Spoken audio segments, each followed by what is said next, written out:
so this is a video I've been meaning to make for a while, mostly because I get asked about it quite a bit, and it gets tedious typing it out over and over again. It'd be much easier just to drop the link every time somebody asks, but I get asked all the time, why lip balm? Why is that the thing you obsess so hardcore over and that you collect? And I actually do have some reasons other than why not, but anyway, I'd be interested to know if some of the others amongst the lip balm fandom, if you guys also wanted to make some videos on this same topic so we could compare our answers and just see why we all collect it the way we do. So anyway, let's get started. So my first reason, and actually my biggest reason and probably the oldest reason for me, actually is probably a weird one and probably only applies to me specifically, but for me, it's a form of anxiety relief. And not necessarily from the anxiety itself, but because one of the most severe ways that it comes out for me is that I bite and chew my lips until I literally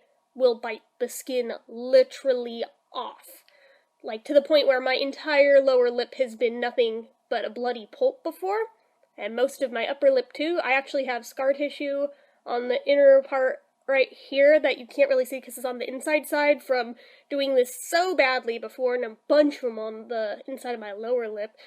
This has been a thing literally my whole life, and I figured out somewhere around, I want to say maybe age 10, age 11, that if I put something like lip balm on, the second my teeth would hit that, just the texture of my teeth hitting this slick, slippery substance kind of just went ugh right through me, and I'd stop biting immediately. And that'd be that, as long as it stayed on. Now, obviously, it wears off and I have to put more on, and as I have chronic anxiety and 4 different anxiety disorders, I do this a lot. I mean a lot. Yes, I have been to therapy and shit before, but honestly, of my list of priorities of things to work on in therapy, that is probably the bottom of the totem pole for things that I needed to deal with, so you can only get so much improvement out of therapy anyway, even with medication, so there's certain things that you kind of just have to live with, and for me, the lip biting thing was something I felt I was gonna have to live with until I found this sort of like life-hacky sort of fix just by trial and error. I didn't intend on figuring that out. It just honestly worked out that way, and I realized it one day that, oh my gosh, you know what I haven't done today? I haven't made my lips bleed. Oh my gosh! I mean, for somebody who'd done that pretty much literally her entire life up till that point, I was like, I should just wear it all the time. Because I can tell you, if I even go so much as a few hours without it on, I start the biting. And it gets relentless, and then that has to heal and scab over, and then I bite and tear at those scabs, and it's just a horrible, vicious cycle. The same thing happens if, God forbid, any chapping happens. I will rip and tear at those until there's blood, and any little loose bit of skin around that, rip and tear at that. It's horrible. I'm not sure if there's a name for this, or if this is just a really weird quirk that I do, but yeah, I mean, I at least know with my hair pulling thing, there's a name for that. That's trichotillomania. So at least there's a name for that. But the lip biting, I don't believe there's a name for that, because that may honestly just be me. So regardless, I found that that actually mitigates that almost entirely. It's very rare that I will still do it even through that. So, and that is if I'm like actually actively upset over something. If it's just my normal baseline anxiety everyday stuff, the second it hits it, it's like, and that's that. So you would think after years of trying to retrain my brain out of that by using this method that I would just not bite anymore out of habit anyway, since I as a habit have the stuff on, but lo and behold, it only works if I have the stuff actually on. So it is what it is, and I luckily don't mind buying it, but it does mean I go through tons of it quickly. So that is why some of you think, oh, that's so wasteful to buy so many, and no, it really isn't in my case, because I go through them like freaking mad. So anyway, so that's my first and my biggest reason. My second reason is that, even that aside, they're a small luxury to me. I am not traditionally employed. I never have been. I've always just had odd jobs and things that earn me money. Even on that very limited income, something like a new lip balm is always something that I am able to afford. Even if it's a pricier one, I am always able to afford that no matter how tight a financial situation I may be in at any given time. And I appreciate that because there's lots of things I would love to buy all of the time, but don't have the fundage to do so, but something like that, I can always afford. So that's a big plus to me. Also, the accessibility. No matter where you shop, everywhere sells them. I mean everywhere. You can go to the supermarket and find them. You can go literally anywhere. Gas stations. It doesn't matter. Anywhere sells them. Even somewhere like the dentist, they don't sell them. They give them out a lot of places. So, literally anywhere. And then there's the whole factor that there's always something new coming out, something new to try, and I'm one of those people that there's something new and improved, oh, I want to try the new thing, even if it ends up sucking, well, I tried the new thing and that was cool, otherwise I would have wondered forever about it. So, in 30-odd-something years of doing this, yeah, there have been a lot of new things that I had to try out just because I saw them come out. Then there's the whole factor that there's tinted ones. So, I'm sure I don't need to tell anyone on this channel, I don't wear makeup. Just as a habit, I am not a girly girl. I do not like the hassle of makeup. I don't even grow my hair long most of the time because I can't deal with the hassle of so much as brushing it half the time. So, yeah, I am very low maintenance, and if it requires much of any upkeep whatsoever, fuck that. I am not on board for that. No thank you. But, when it comes to tinted lip balm, since that's a thing I'm pretty much gonna wear anyway, if it happens to have a tint, I can kind of fake it a little bit and make it look like I put some effort into my appearance if it's a day that I should have something nicer on. So, there's that. It's not the same thing as lipstick, but I mean, some of them almost kind of give the same effect.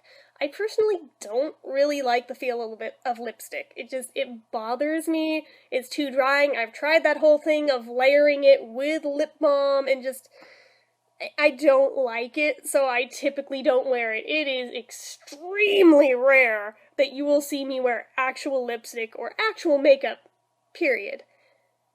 If it is like a really, really special thing, I might wear a tiny bit of mascara, and if it's really, really, really special beyond that, I may put the effort into eyeliner, but generally that is not a thing. I just cannot be bothered with it.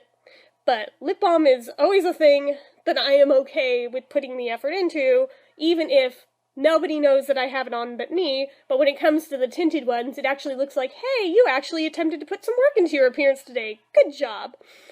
And then, on top of that, so many of them have cute packaging, and I am a sucker for cute packaging. I will be the first one to admit.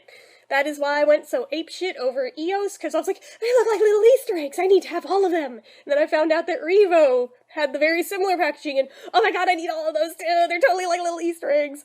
And then there was just all sorts of different cute packaging of different types. Surprisingly, I don't have any BB Bartoons, which is kind of amazing, because you'd think that'd be right up my alley, but pretty much anything else with a cute packaging is probably somewhere in my collection. You can pretty much bet. I, at this point, have over 1,000. I have not counted them in a long time. It may be 2,000 at this point. So, yeah, that.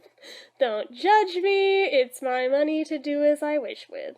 But yeah, the packaging gets me every time, even if it were something that I would normally think, it's pretty plain and boring, I wouldn't bother with that. But if it has cute packaging, 9 times out of 10, I will be suckered into buying it.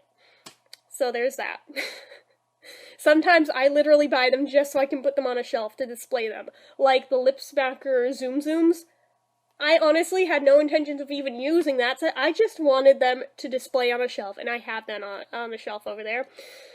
And then I bought another set for if I choose to actually use them. So I actually have 2 sets of them. That is pathetic. I don't really care. But I have ones that are there to look cute because Disney. I am still a huge Disney nerd at heart.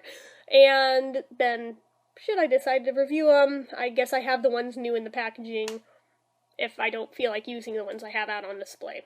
Who the hell knows? I don't know. Maybe I'll end up selling the ones in the packages. I don't really know. But I got two just because, I guess. And then, of course, flavor choices. Oh my gosh. Literally anything you can think of with a flavor, there's a lip balm of it. I am not even kidding. You come up with any flavor right here, right now, and go type it into Google and put lip balm after it. I can almost guarantee you will turn up at least one result. You'll probably find most of the weirder ones from mylipstuff.com, but even without that, you would be amazed at how oddly specific the things are, and that's also part of the whole different, something new to try thing plays in for me, because there's always a flavor out there I have not tried yet in some way, shape, or form. I mean, there's always the blanket ones of, like, all the fruits, plus vanilla, plus mint. I mean, those are the blanket ones literally every brand does. But then there's, like, the weirder ones, and those intrigue the shit out of me. And they sucker me into buying them, too, because I'm just like, that's so weird, I have to try it. Even if I end up hating it, at least I can say I tried it, and I know if it actually smells or tastes like the thing that they claim it to be. Like the double cheeseburger lip smacker. I mean, I knew going into it that sounded freaking disgusting. I bought it anyway, just because. Similarly, the sriracha one too, which actually surprisingly isn't that bad, but I'll save that for a review another day. But anyway, yeah, there's always, like, no matter what you can think of, like, I can guarantee you, I don't think there's much of any exception to this rule. You can even get as specific as, like, candy brands and things. And there's one for, like, anything you can think of. It is so crazy. And you'd be amazed at just how close some of them smell to the actual thing they're supposed to be. And that just trips me out so much that they're that accurate. Then there's the collectability factor, and this is where my sort of hoarderdom comes in. I am a collector at heart. I'm a collector of many things. Some of you might label me a hoarder, and I actually would not argue you on that, because you're pretty much right. So, something like this, where there's always something new to collect, and always something new coming out that I need to get to, that absolutely plays into my whole thing of wanting to collect all the things. I mean, ultimately, it's not like I've got a whole room of lip balm. No, I actually have, like, one 14-inch by 14-inch crate from Target that's filled with all my stick lip balms, and I have, like, one of those plastic bin things with the flippy lids that I have all of the spherical ones and just the bulky sort of shaped ones in that. They literally all fit into 2 bins. At some point I may need a third, but ultimately they're so small, it's negligible. It doesn't take up hardly any room in my opinion. So, yeah, this wouldn't be the same thing as, like, I do with my yarn, although that's not so much hoarding as I run a business with it, so it gets used up. I think probably a better example would be, like, my music and celebrity collections, where literally one entire closet of mine is just VHS tapes. Yes, I still have a VCR, but, I could probably do different videos on different bizarre collections I have, and you'd all probably just shake your head at me, but we're here for the lip balm, not for my other weird oddities, so. Next on my list, apparently it's in my blood. Like, this sounds so weird, and it didn't even dawn on me till the other day when I was thinking about this, but I realized my Nana did the same exact thing, except she actually included lipstick as well, but it was more lip balm than anything. I just remembered that in her main bathroom at her house, all of the drawers in her bathroom were just drawer after drawer after drawer of lip products. There had to be about 10 drawers in there. This is easily more than I own.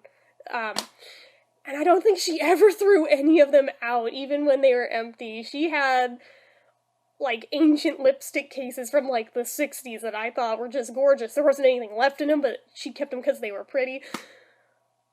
Just drawers and drawers and drawers of them.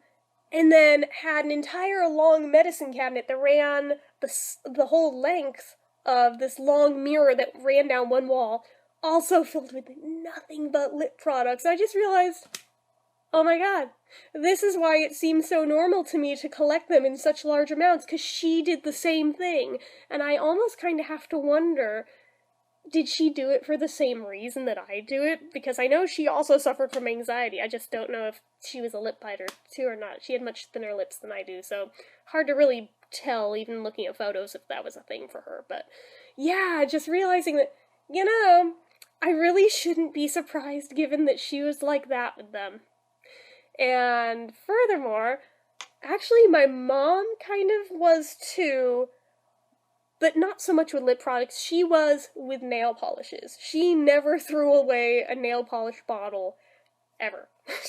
Like, even when they were, like, totally ancient and old, and otherwise you would think too sticky to use, she would, like, get an eyedropper and a couple of drops of, nail polish remover and drop it in there, stir it up, and good as new. Some of you probably think that's completely disgusting, but I grew up thinking that was entirely normal, and back when I was still wearing nail polish, I actually used to engage some of those tactics, but at this point, I just don't bother anymore, so there's that. But for me, it's lip balm, so I guess I shouldn't be that shocked. Ultimately, it just seems to run in the family that we collect weird beauty products. And the last thing on my list of reasons, at least that I can think of right now, is just the sense of community in knowing that I am not the only one who does this, and that I'm not the only one who does it, but I'm not the only one who does it to such a degree that I do it. There is tons of other YouTube channels out there of people who are equally as obsessed with this stuff as I am, and I've befriended a lot of you, and I value your friendships greatly, just because it makes me feel a lot more normal knowing it's not just me, and it doesn't automatically mean loser just because you collect something that's as off the wall as lip balm. These are very normal people that collect it too, so it's just like, well, maybe I'm not as bad as I thought, but, and there's people with much larger collections out there than mine. There was one lady on Instagram. I don't speak German, so unfortunately I couldn't properly befriend her, but I do follow her account. She has literally an entire wall of shelving in her house that is nothing but just lip balm products on all the shelves, filling up an entire wall, and I'm like, holy shit, goals! But then again, I realized I wouldn't want to devote a wall to it because I value my wall space too much for my celebrity stuff, so I'm fine just keeping them in my cubes and boxes and things, but yeah. But I was just like, oh my god, that's so impressive. I have no idea how many are there, but that is so freaking crazily, insanely awesome! And yeah, I'm sure anyone who's watching this just out of curiosity of why I do what I do, but aren't a fellow lip balm collector, are probably like, good god, woman, you're fucking insane. But those of you who share this passion know exactly what I'm talking about, and may even know the account I'm talking about by name, too. But, yeah, it's an oddity, I will admit, but there is worse things I could be doing in the world, I suppose, and for me, this is gonna sound like such a cliche, but lip balm is sort of my anti-drug, so it is what it is. But yeah, those are all the reasons I could come up with off the top of my head for this. I'm sure there's probably more, but this is what I came up with, so this is my list. Yours is whatever it is. If you have one, you should post it and link me to it. But yeah, anyway, that's all I have to say for now. So, as usual, if you like this video, click the like button. If you're not already and you'd like to be, click subscribe, leave comments down below, and until next time, bye!